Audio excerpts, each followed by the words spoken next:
Hilvanar es hacer una costura provisional que sirva de guía para la costura definitiva. Vamos a hacer una dobla como si se tratase del bajo de una falda. El hilván se hace perforando en línea recta el tejido doblado. ¿Veis?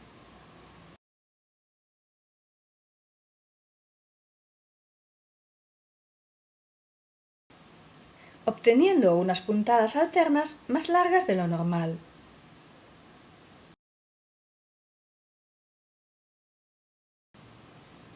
Así.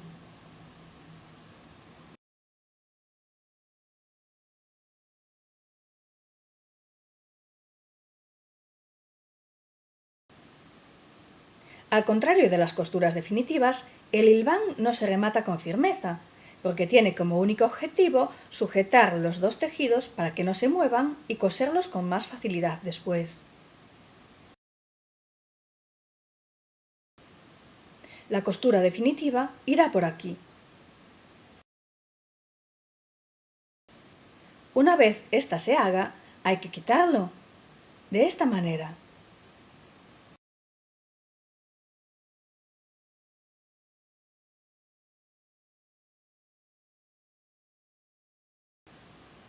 También es habitual y muy práctico hilvanar con un hilo de color distinto al de la costura definitiva, porque será más fácil distinguirlas tanto a la hora de coser como a la hora de retirar el hilván.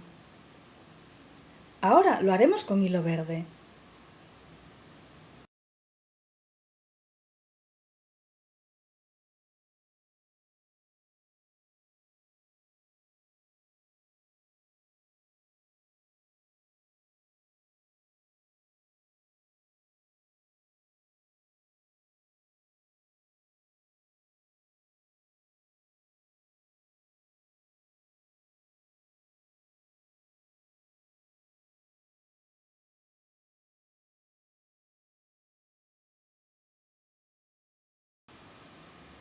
Y aquí está el hilván.